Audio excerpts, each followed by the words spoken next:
Here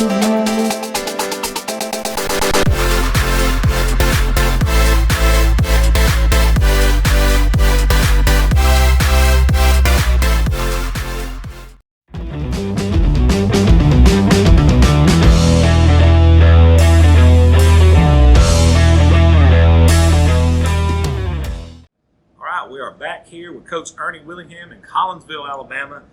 And Coach, we checked in with you last week. You had a big jamboree scheduled against Pleasant Valley and Host Bluff. I think you played a half each in that one, did you? We did. You did. And we knew going into it, heat was going to be a factor. That was going to be a factor all over the state. And it ended up being a lot of people started late and things like that. But take us back to last Friday night. What transpired in those two games? Okay, we did start late. We started at 7:30, and we had a great crowd. They brought both those two teams brought really big crowds, and it was crowded, and it was hot. It was hot. But we played Pleasant Valley in the first game, and we played them a quarter of varsity and a quarter of JV. And in the varsity quarter, I'm not going to go through everything that happened, but we scored 14. They scored 7. We wound up beating them for 6. They missed that one. We beat them 14-6, and then Host Bluff beat them 14 or 21. I didn't put him out there for that one, 21-0, I think. And then we played Host Bluff in the last half, and it was 0-0 at the end of the first quarter. Then the varsity went out, and they scored 7 with the JV and beat us 7-0. Gotcha. So 2 very competitive games against 2 very good teams. You knew going into that Jamboree week you're going to get 2 different looks, but at the end of the day, 2 physical football teams. What did you find out about your guys putting them in the fire, so to speak? It was exactly what we needed. Our kids, I thought we competed really well all night, and I was tickled to death with our offensive line. We were worried about our offensive line, and they stepped up and played really hard. And I named all those guys' names last week. I'm not going to name all of them, but we had 9, and I hadn't been publicized this other thing. We had 9 that were swapping out offensive line, but we moved one of them to the backfield.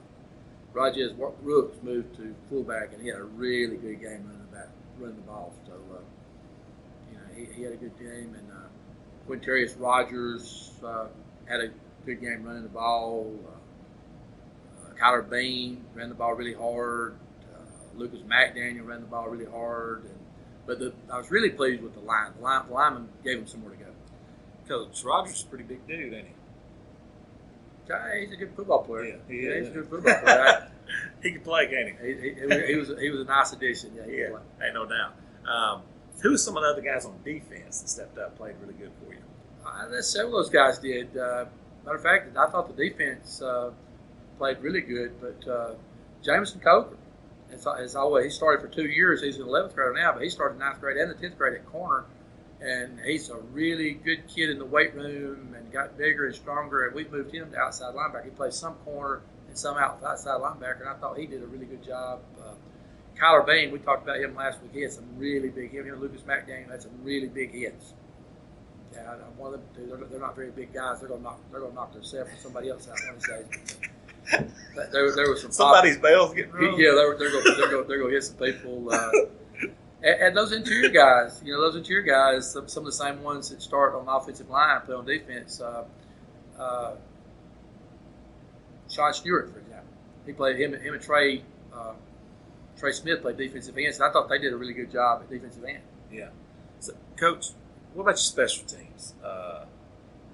What did you find out about that? And I know you had a kicker that kicked before, took a year off, and come back.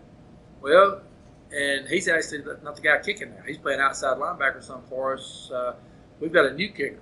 You got a new kicker? We got a new kicker. It came out about a week late, and that's why he wasn't on the other video.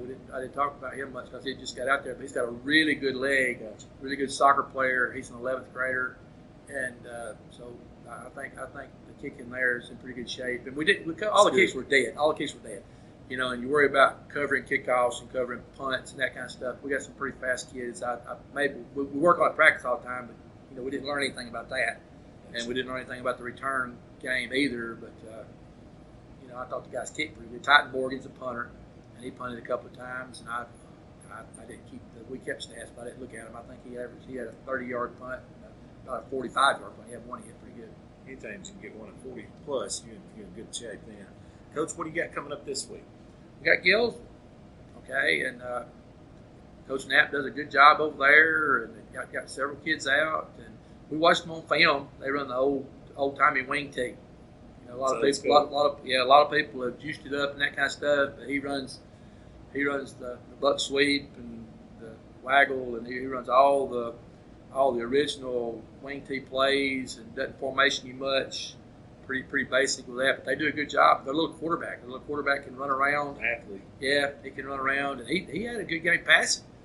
You know, he completed a couple of deep balls, hit the back in the flats a time or two, and the tight end drag across the middle. I mean, he did a really good job for him. So, you know, and we go over there. That's over there. Yes, it's at Cedar Bluff. I mean, at Gaylesville. So, anytime you're away, that's a little something different. So, Coach Brian Knapp, one thing you know about his teams, anytime you play them, you're going to have a physical bunch. But playing those two teams you played last week definitely have to prepare you for that. Oh yeah, that was a good game for us. Both those games were good games. You know, I can't stress that enough. They hit us and we hit them, and we stood up to it pretty good. I was worried about being able to stand up to somebody being physical, and because we got some physical games coming up down the road. Coach, whenever you see, you know, Coach Knapp and them, you mentioned some of their things that they do very well, and they do several things very well. When your guys see they didn't have such a good outing against West End, how do you keep your guys focused, not to think they can just show up and get it done? We know better than that. You know, we've talked to them about that. We're going to play one game at a time, and this week we're going to work really hard in practice. We're going to try to get better in practice, and then we're going to go out and play as hard as we can on Friday night. And we're not looking ahead. You know, we're not saying anybody, but there's not another team in Alabama as far as we're concerned except Gaylesville. That's good. Coach, any final thoughts before we shut this week's down? Maybe any information you got to give about travel over there, anything for the fans? Everything's good. It's just a good trip over there, and we hadn't played them in a while, you know. You guys travel through there. You go through Sandrock that way, correct? No, we go around. We go around Sandrock. That's the shortest way to go. Yeah. That's pretty bad roads. We go down to Leesburg, and to the center, and take the bypass. Okay, I got you. Yeah, I didn't know which route you travel from here. Coach, I guess that's it for this week. We'll be right here next week. And as always, we want to thank Arnold Heating and Cooling for all that he does for high school sports, especially here in Collinsville, Alabama.